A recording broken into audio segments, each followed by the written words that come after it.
സഞ്ജയ് ഭട്ടിനെ ഓർക്കാതെ ഇന്നത്തെ ഒരു ദിവസം കടന്നുപോയില്ല. 7 വർഷം ആകുന്നു അദ്ദേഹത്തെ തടവിലാക്കിയിട്ട് എന്നുള്ളതാണ്. ഭരണകൂടം അകാരണമായിട്ട് ജയിലിലിട്ടിരിക്കുന്ന നിരവധി ഫൈറ്റർമാരുണ്ട്. ആ ഫൈറ്റർമാരിൽ പ്രധാനപ്പെട്ട ഇല്ലെങ്കിൽ നമ്മൾ ഇന്ന് ഓർക്കേണ്ട ഒരാളായി സഞ്ജയ് ഭട്ട് ഉണ്ടെന്നുള്ളതാണ്. എങ്ങനെയാണ് അജിംസ്, ഇത്ര കാലമായി നമുക്കറിയാം 100ഓളം ആളുകൾ ജയിലിൽ കിടക്കുന്നുണ്ട്, ഒരു തെളിവ് പോലും ഇല്ലാതെ ആളുകൾ കിടക്കുന്നുണ്ട്, ഒപ്പം 7 വർഷം ആവുന്നു എന്നുള്ളത്. നമ്മുടെ നീതിന്യായ വ്യവസ്ഥയുടെ ഒരു പരിച്ഛേദമാണ് സഞ്ജീവ് ഭട്ടിൻ്റെ കേസുകൾ എന്ന് പറയാവുന്നത്. അതിൻ്റെ കാരണം സഞ്ജീവ് ഭട്ട് ഇപ്പോൾ ശിക്ഷ അനുഭവിച്ചുകൊണ്ടിരിക്കുന്നത് ഒന്ന് ഒരു ജീവപര്യന്തം തടവാണ്. ആ ജീവപര്യന്തം തടവ് ഒരു വ്യക്തി 92 മറ്റോ ആണ് കസ്റ്റഡിയിൽ മരിച്ചു. ആ സമയത്ത് ആ ജില്ലയിലെ ASP ആയിരുന്നു അദ്ദേഹം. അപ്പോൾ ASP എന്ന് പറഞ്ഞാൽ ജില്ലയുടെ ചുമതലയുടെ 2ാമത്തെ ആളാണ്. അപ്പോൾ ഏതോ പോലീസ് സ്റ്റേഷനിൽ ഒരാൾ കസ്റ്റഡിയിൽ എടുക്കുന്നതിന് വേറൊരു കാരണമുണ്ട്. അവിടെ ഒരു ഈ അദ്വാനിയുടെ രഥയാത്രയുമായി ബന്ധപ്പെട്ട ഒരു ബന്ദ് നടക്കുകയായിരുന്നു. ആ ബന്ദിൻ്റെ ഭാഗമായിട്ട് കുറച്ചുപേരെ കസ്റ്റഡിയിലെടുത്ത് പോലീസുകാർ സ്റ്റേഷനിൽ കൊണ്ടുവന്നു. അത് കുറച്ച് കഴിഞ്ഞപ്പോൾ രഥയാത്രയുടെ ബഹളം കഴിഞ്ഞപ്പോൾ ഇവരെ വിട്ടയച്ചയാൾ 3-ാം ദിവസം കിഡ്നി ഫെയിലർ കൊണ്ട് മരിച്ചു. അപ്പോൾ ആ കേസിൽ സഞ്ജീവ് ഭട്ട് ആ സ്ഥലത്തില്ല. സഞ്ജീവ് ഭട്ട് അതിന് ചുമതലയുള്ള വേറൊരു സ്ഥലത്താണ്. ഇദ്ദേഹം മരിച്ചത് കസ്റ്റഡി മരണത്താലാണ് എന്ന് പറഞ്ഞുകൊണ്ട് ഇദ്ദേഹത്തിൻ്റെ സഹോദരൻ കൊടുത്തൊരു പരാതി അതിലുണ്ടായിരുന്നു. ആ പരാതി പോലീസ് തന്നെ അന്വേഷിച്ച് തള്ളിക്കളഞ്ഞതാണ്. അങ്ങനെ കസ്റ്റഡിയിലെ തല്ലാതെ അവിടെ മർദ്ദനമൊന്നും ഉണ്ടായിട്ടില്ല. ഇയാൾ മുമ്പേ കിഡ്നി രോഗിയായിരുന്നു, കിഡ്നി ഫെയിലർ വന്ന് മരിച്ചു എന്നുള്ളതാണ് ഈ കേസ്. അന്നിട്ട് FIR ആണ് നരേന്ദ്രമോദി അധികാരത്തിൽ വന്നതിന് ശേഷം. അത് 2014 അത് എടുത്തിട്ടില്ല, 2017-18 ആകുമ്പോഴത്തേക്ക് അത് പൊക്കിയെടുത്തുകൊണ്ട് വന്ന് വളരെ പെട്ടെന്ന് FIR എടുത്ത് കൊണ്ടുവന്ന് കുറ്റപത്രം സമർപ്പിച്ച അദ്ദേഹത്തിന് ജീവപര്യന്തം തടവാണ് വിധിച്ചിട്ടുള്ളത്. അപ്പോൾ ഒരു തരത്തിലും ഇപ്പോൾ ഒരു ഉദാഹരണത്തിന് ഏതോ ഒരു പോലീസ് സ്റ്റേഷനിൽ അയാളെ മർദ്ദിച്ചു എന്നതിന് പോലും തെളിവില്ല. മെഡിക്കൽ സർട്ടിഫിക്കറ്റാണ് ഹാജരാക്കിയത്. അന്നത്തെ ഇയാളുടെ മരണത്തെ തുടർന്നുള്ള മെഡിക്കൽ സർട്ടിഫിക്കറ്റ് ഈ സഞ്ജീവ് ഭട്ടിൻ്റെ അഭിഭാഷകൻ കോടതിയിൽ ഹാജരാക്കി. പക്ഷേ കോടതി വിചാരണ ചെയ്യപ്പെടുന്ന കോടതി എവിടെയാണെന്ന് ആലോചിക്കണം, ഗുജറാത്തിലാണ്. അത് നമ്മൾ പ്രത്യേകം മനസ്സിൽ വയ്ക്കണം. അപ്പോൾ മെഡിക്കൽ സർട്ടിഫിക്കറ്റ് പ്രകാരം ഇയാൾ കിഡ്നി ഫെയിലർ കൊണ്ടാണ് മരിച്ചത്. മർദ്ദനത്തിന് തെളിവൊന്നുമില്ല. അതൊന്നും ഗുജറാത്തിലെ കോടതികൾക്ക് ബാധകമല്ല. 2ാമത്തെ കേസ് പാലൻപൂർ എന്ന് പറയുന്ന സ്ഥലത്ത്, ഗുജറാത്തിൽ തന്നെയുള്ള സ്ഥലമാണ്. ഒരു ഹോട്ടൽ മുറിയിൽ നിന്ന് ഒരു അഭിഭാഷകനെ മയക്കുമരുന്നുമായി കഞ്ചാവല്ല, ഈ കറുപ്പ് എന്ന് പറയുന്ന സാധനം ഉണ്ടല്ലോ, ഒപ്പിയം പോലെ എന്തോ സാധനമാണ്, അതുമായി ഇദ്ദേഹത്തെ പോലീസ് അറസ്റ്റ് ചെയ്യുന്നു. ആ പാലൻപൂരിൽ ആ സമയത്ത് ഇദ്ദേഹം SP ആണ്.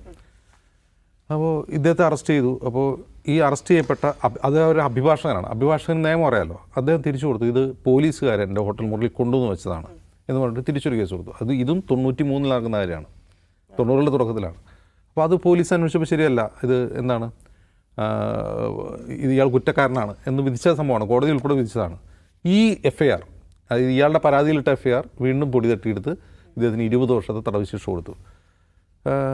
ഇങ്ങനെയൊക്കെ സംഭവിക്കാൻ ഇപ്പോൾ ഈ 2 കേസിലും ശിക്ഷ വിധിച്ചു കഴിഞ്ഞിട്ട് ഇദ്ദേഹം ജാമ്യാപേക്ഷയുമായി കോടതിയിലെത്തി.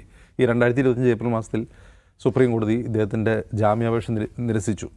അപ്പോൾ നിരസിച്ചെന്ന് മാത്രമല്ല, അദ്ദേഹം ഈ ജാമ്യാപേക്ഷ നിരസിച്ചുകൊണ്ട് ആ കോടതി ബെഞ്ച് ചൂണ്ടിക്കാട്ടിയ ഒരു കാര്യമുണ്ട്, ഇയാൾ അത്ര നല്ല ഓഫീസറല്ല. കാരണം അന്നത്തെ ഗുജറാത്ത് സർക്കാരിൻ്റെ അഡ്വക്കേറ്റ് ജനറലിൻ്റെ ഇമെയിൽ ഹാക്ക് ചെയ്ത് അതിൽ നിന്നൊരു അഫിഡവിറ്റ് ഇയാൾ സെൻഡ് ചെയ്തിട്ടുണ്ട് എന്നാണ് കോടതി പറഞ്ഞത്. ഈ കേസുമായിട്ട് ഒരു ബന്ധമില്ലാട്ടോ തന്നെ. അതായത് ഈ പറയുന്ന പാലൻപൂരിലെയോ അല്ലെങ്കിൽ ഈ കസ്റ്റഡി എടുത്തുമായി ബന്ധപ്പെട്ട കേസുമായിട്ട് ഒരു ബന്ധമില്ലാത്തവരാണ് ജാമ്യാപേക്ഷ തള്ളിക്കൊണ്ട് കോടതി പറയുന്നത്. അതെന്താ കാര്യം എന്നറിയോ?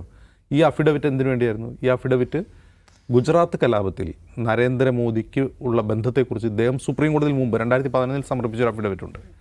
ആ അഫിഡവിറ്റുമായി ബന്ധപ്പെട്ട പരാമർശമാണ്. അതായത് എന്തുകൊണ്ട് ഈ സഞ്ജീവ് ഭട്ടിൻ്റെ ജാമ്യാപേക്ഷ തള്ളുന്നു എന്നുള്ളത് ജാമ്യാപേക്ഷ തള്ളിക്കൊണ്ട് സുപ്രീം കോടതി ബെഞ്ച് തന്നെ പറഞ്ഞിട്ടുണ്ട്. എന്താണ് ഇയാളുടെ സ്വഭാവം ശരിയല്ല. എന്താ സ്വഭാവം ശരിയല്ലാത്തത്?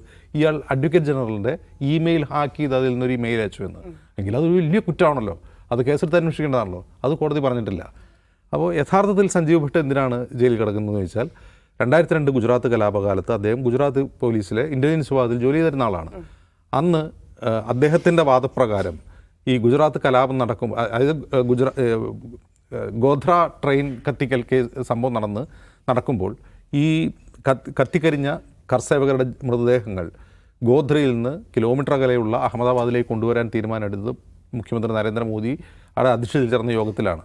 മാത്രമല്ല, അങ്ങനെ ബോഡി കൊണ്ടുവരുമ്പോൾ അവിടെ വരുമ്പോൾ കർഷകരുടെ മൃതദേഹം കാണുമ്പോൾ ഉണ്ടാകുന്ന രോഷം, അത് വെൻ്റ് ഔട്ട് ചെയ്യാൻ, ആ രോഷം പ്രകടിപ്പിക്കാൻ ആളുകളെ അനുവദിക്കണമെന്ന് ആ യോഗത്തിൽ നരേന്ദ്രമോദി പോലീസ് ഉദ്യോഗസ്ഥരോട് പറഞ്ഞു എന്നാണ് ഈ സത്യവാങ്മൂലത്തിൽ സഞ്ജീവ് ഭട്ട് സുപ്രീം കോടതി കൊടുത്ത സത്യവാങ്മൂലത്തിൽ പറഞ്ഞത്. ഇത് സഞ്ജീവ് ഭട്ട് കൃത്രിമമായി കെട്ടിച്ചമച്ചുണ്ടാക്കിയതാണോ? അല്ല. ഇതേ കാര്യം മോദി മന്ത്രിസഭയിലെ ഒരു മന്ത്രിയായിരുന്ന ഹരേൻ പാണ്ഡ്യ സിറ്റിസൺസ് ട്രൈബ്യൂണലിനോട് പറഞ്ഞിട്ടുണ്ട്. ഔട്ട്ലുക്ക് മാഗസിൻ ഹരേൻ പാണ്ഡ്യയുടെ മുഴുവൻ ടെസ്റ്റിമോണിയും പ്രസിദ്ധീകരിച്ചിട്ടുണ്ട്. ഇപ്പോഴും നമുക്ക് ലഭ്യമാണ്. ഇതേ കാര്യം തന്നെ മറ്റൊരാൾ കൂടി, അത് മറ്റൊരാൾ എന്ന് പറഞ്ഞാൽ വെറും മറ്റൊരാളല്ല, മോദി മന്ത്രിസഭയിലെ മന്ത്രിയായിരുന്ന ഹരേൻ പാണ്ഡ്യ പറഞ്ഞിട്ടുണ്ട്. ഹരേൻ പാണ്ഡ്യ ആ സ്റ്റേറ്റ്മെൻറ്റ് കൊടുത്തതിന് ശേഷം ദിവസങ്ങൾക്കകം കൊല്ലപ്പെടുകയാണ് ഉണ്ടായത്. വെടിവെച്ച് കൊന്നു അദ്ദേഹത്തെ. ആ വെടിവെച്ച് കൊന്ന ആളാരാണെന്ന് കണ്ടുപിടിക്കാനുള്ള ശ്രമത്തിനിടയിലാണ് തുളസിറാം പ്രജാപതി, അതുപോലെ സൊറാബുദ്ദീൻ ഷെയ്ഖ് തുടങ്ങിയ ആളുകൾ വെടിവെച്ച് കൊല്ലപ്പെടുന്നത്. അപ്പോൾ ഇത് മുഴുവൻ പിന്നെ നമ്മൾ കാണുന്നതാണ്, ഗുജറാത്ത് കലാപത്തിന് ശേഷം നമ്മൾ കാണുന്നത് കുറേ അധികം എൻകൗണ്ടർ കില്ലിങ്ങുകളാണ്. ഹരേൻ പാണ്ഡ്യ കൊല്ലപ്പെടുന്നു. ഹരേൻ പാണ്ഡ്യയെ കൊല്ലാൻ വന്നത് ആരാണ് എന്നുള്ളത് പ്രധാനപ്പെട്ട ക്വസ്റ്റ്യനാണ്. ഹരേൻ പാണ്ഡ്യയെ കൊന്നതിൻ്റെ പേരിൽ അസ്ഹർ ഖാൻ എന്നു പേരുള്ള ഒരു ഹൈദരാബാദ് സ്വദേശിയായ യുവാവിനെ ഗുജറാത്തിൽ അറസ്റ്റ് ചെയ്തു, ജയിലിലിട്ടു. ഈ ജയിലിൽ കിടക്കുമ്പോൾ അദ്ദേഹത്തിൻ്റെ ജയിൽവാസ സമയത്ത് സഞ്ജീവ് ഭട്ട് ആ ജയിലിലെ സൂപ്രണ്ടായിരുന്നു. ഈ ചെറുപ്പക്കാരൻ സഞ്ജീവ് ഭട്ടിനോട് പറഞ്ഞു, ഞാനല്ല അയാളെ കൊന്നത്. അയാളെ കൊന്നത് യഥാർത്ഥത്തിൽ ആരാണ്? തുളസിറാം പ്രജാപതി എന്ന് പറയുന്ന ഒരു ഗുണ്ടയാണ്. അയാൾക്കാണ് കൊട്ടേഷൻ കൊടുത്തത്. അയാൾക്ക് അത് ചെയ്യാൻ പറ്റില്ല എന്ന് പറഞ്ഞപ്പോൾ ഈ സൊറാബുദ്ദീൻ ഷെയ്ഖിനെയാണ് ആദ്യം ഏൽപ്പിച്ചത്. സൊറാബുദ്ദീൻ ഷെയ്ഖ് ചെയ്യാൻ പറ്റില്ല എന്ന് പറഞ്ഞപ്പോൾ തുളസിറാം പ്രജാപതിയാണ് കൊന്നത് എന്ന മൊഴി സഞ്ജീവ് ഭട്ടിന് കൊടുത്തു. ഈ രണ്ടുപേരും എൻകൗണ്ടറിൽ കൊല്ലപ്പെട്ടു. ആരൊക്കെ? തുളസിറാം പ്രജാപതിയും സൊറാബുദ്ദീൻ ഷെയ്ഖും കൊല്ലപ്പെട്ടു. അപ്പോൾ അങ്ങനെ കൊലപാതകങ്ങളുടെ ഒരു നീണ്ട നിരയാണ് പിന്നെ 2002 ശേഷം നമ്മളവിടെ കാണുന്നത്. ഇതേ സഞ്ജീവ് ഭട്ടാണ് 2011 സുപ്രീം കോടതിയിൽ അഫിഡവിറ്റ് കൊടുക്കുന്നത് മോദിയുടെ കോംപ്ലിസിറ്റിയെക്കുറിച്ച് ഗുജറാത്ത് കലാപത്തിൽ. അത് സുപ്രീം കോടതി തള്ളി, അത് വ്യാജ അഫിഡവിറ്റാണെന്ന് തള്ളി. പിന്നെ നമ്മൾ കാണുന്നത് അദ്ദേഹത്തിൻ്റെ ജാമ്യം പോലും നിഷേധിക്കുന്നതാണ്.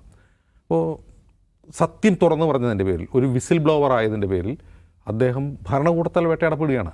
വേട്ടയാടപ്പെടുന്ന അദ്ദേഹം ചെയ്ത കുറ്റം എന്താണ്? 90കളിൽ അന്ന് ഗുജറാത്ത് സർക്കാരിനില്ലാത്ത വാദമാണ്. അന്നും ഈ 90കളിൽ പിന്നീട് BJP ഭരിക്കുന്നുണ്ട്. കേശുഭായ് പട്ടേലിൻ്റെ കാലം മുതൽ BJP ഭരിച്ചുകൊണ്ടിരിക്കുകയാണ്.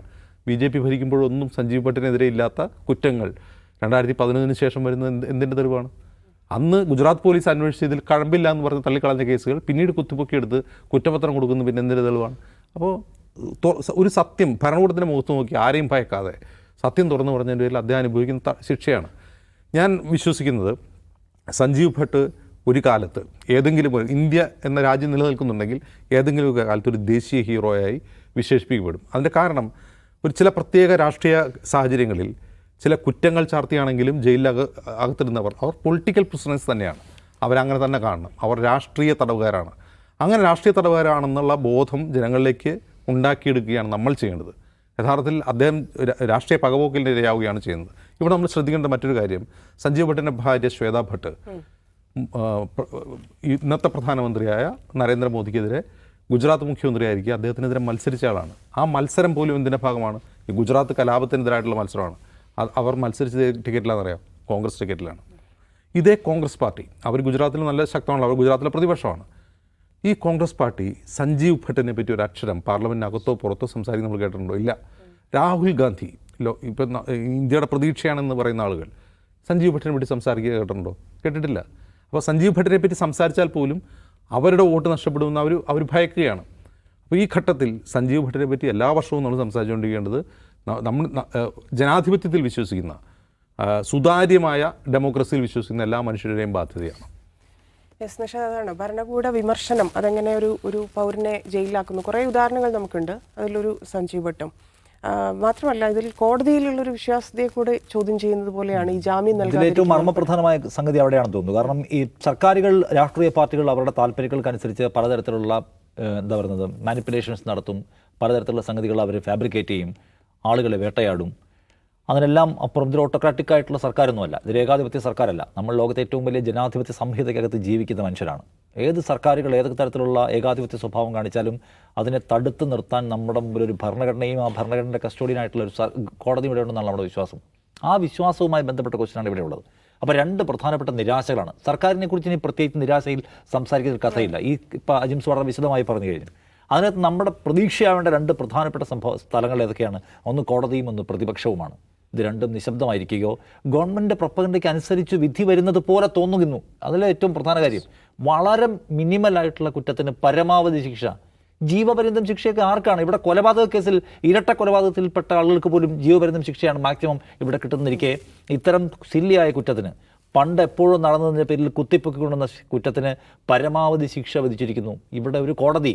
എന്നിട്ട് അയാളുടെ ജാമ്യാപേക്ഷ നിരന്തരമായി നീട്ടിവെക്കപ്പെടുന്നു. ഒരു തീരുമാനമാകാത്ത ഒന്ന് എന്ന് കാരണം. രണ്ടാമത് നോക്കൂ, ഉമർ ഖാലിദിനടക്കമുള്ള കേസ് 5 വർഷം ജയിലിൽ കിടക്കുന്നു. ജയിലിൽ കിടന്നിട്ട് അതിലൊരു ട്രയൽ പോലും നടക്കുന്നില്ല എന്ന് പറയുമ്പോൾ അതൊരു കാരണമൊന്നുമല്ല. ആളുകളെ വർഗീയമായി വിഭജിച്ച കുറ്റത്തിന് നിങ്ങൾ ജയിലിൽ കിടന്നേ മതിയാവുന്ന കോടതി പറയാണ്. ആളുകളെ വർഗീയമായി വിഭജിച്ചോ എന്നത് സ്റ്റേറ്റിൻ്റെ ആരോപണമാണ്. അത് തീരുമാനിക്കപ്പെടേണ്ട എവിടെയാണ്? കോടതി ഒരു ട്രയൽ സമ്പൂർണ്ണമായും പൂർത്തിയാക്കിയാലേ ആളുകളെ വർഗീയമായി വിഭജിക്കുകയും കലാപം ഉണ്ടാക്കാനും ഈ ചെറുപ്പക്കാർ പ്രവർത്തിച്ചോ എന്ന കാര്യം തീരുമാനിക്കാൻ പറ്റൂ. അത് കോടതി നേരത്തെ പറയാണ്, നിങ്ങൾ ആളുകളെ വർഗീയമായി വിഭജിച്ചു, സ്റ്റേറ്റിൻ്റെ കുറ്റപത്രം മൊത്തം എടുത്തു വെച്ചു. അതാണോ കോടതി? അങ്ങനെയല്ലല്ലോ. അപ്പോൾ ഇവിടുത്തെ ഏറ്റവും വലിയ നിരാശാ ഗോപുരങ്ങൾ എന്ന് വിളിക്കേണ്ടത് കോടതികളെക്കുറിച്ചാണ്. ഇത്തരം സർക്കാരിന് ആവശ്യമുള്ളതെല്ലാം ടീസ്റ്റാ സത്തൽവാദിനെ പൂട്ടണമെന്ന് സർക്കാർ തീരുമാനിക്കുന്നു, പൂട്ടുന്നു. സർക്കാർ പൂട്ടുന്നു, ഓക്കെ, കോടതി അതിന് തുല്യം ചാർത്തുന്നു. ചില പ്രത്യേക ബെഞ്ചുകൾ കയറി ഇറങ്ങി വരുന്നു. പിന്നെ അതിനകത്ത് സംഭവിക്കുന്നത് ടീസ്റ്റാ സത്തൽവാദിനെതിരെ അന്വേഷണം നടത്താനുള്ള തീരുമാനമെടുക്കുകയാണ്. മോദി സർക്കാരിനെ അപകീർത്തിപ്പെടുത്താനുള്ള ഗൂഢാലോചനയിൽ പങ്കെടുത്തു. എന്തിനാണ്? ബിൽക്കിസ് ബാനുവിനെ സഹായിച്ച കേസിലടക്കമെന്ന് എന്ന കാര്യം ഓർക്കണം. ഉമർ ഖാലിദിൻ്റെ കാര്യത്തിൽ സംഭവിക്കുന്നത് എന്താണ്?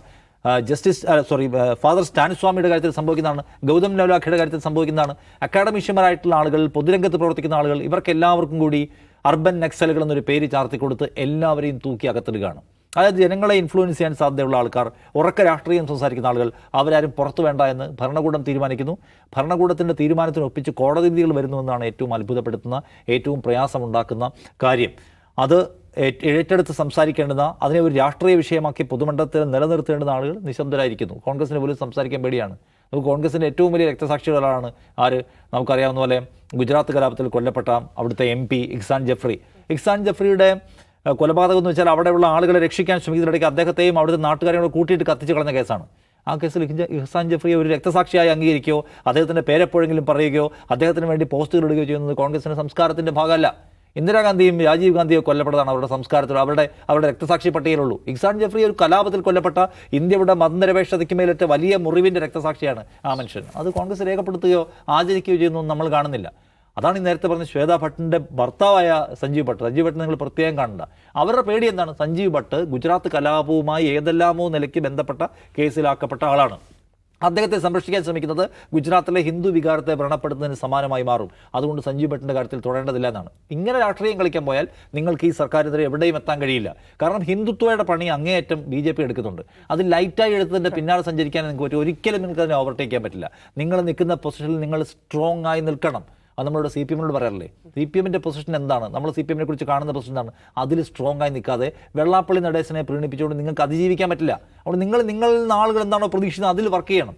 കോൺഗ്രസ് അത് ചെയ്യുന്നില്ല എന്നുള്ള കോൺഗ്രസിനെ കുറിച്ചുള്ള വലിയ നിരാശയാണ്. പക്ഷെ നമുക്ക് ചെയ്യാനുള്ള കാര്യം നിരന്തരമായി പറഞ്ഞുകൊണ്ടേയിരിക്കുക. സഞ്ജീവ് ഭട്ട് അകത്ത് കിടക്കുന്നത് നമ്മൾ ഓരോരുത്തർക്കും വേണ്ടിയാണ്. എനിക്കും ധന്യയ്ക്കും അജിംസനെയും പോലുള്ള ആളുകൾ സമാധാനത്തോടെയും സന്തോഷത്തോടെയും സഹവർത്തോടെയും ജീവിക്കാൻ ആഗ്രഹിക്കുന്ന ഒരു തലമുറയ്ക്ക് വേണ്ടി ശബ്ദം ഉയർത്തിയ മനുഷ്യൻ മിണ്ടാതിരിക്കായിരുന്നല്ലോ. ഒരു കുഴപ്പമില്ല, മിണ്ടാതെ വീട്ടിലിരുന്നാൽ സുഖമായി ജീവിക്കായിരുന്നു. അയാൾ IPS ഓഫീസറായിരുന്നു, പെൻഷൻ മേടിച്ച് സുഖമായിരിക്കാം, അയാൾക്ക് അടിച്ചു പൊളിക്കാമായിരുന്നു. പക്ഷേ അത് ചെയ്തില്ല. കാരണം അയാളുടെ ഉള്ളിലെ മനസാക്ഷി അത് സംസാരിക്കാൻ, താൻ കണ്ടുകുന്ന അനീതിയെക്കുറിച്ച് സംസാരിക്കാൻ അയാളെ പ്രേരിപ്പിച്ചു. അത് നമുക്ക് എല്ലാവർക്കും വേണ്ടിയുള്ള, ഈ രാജ്യത്തിന് വേണ്ടിയുള്ള, ഈ രാജ്യത്തെ മനുഷ്യർക്ക് വേണ്ടിയുള്ള, ഭരണഘടനയ്ക്ക് വേണ്ടിയുള്ള ശബ്ദമുയർത്തലാണ്.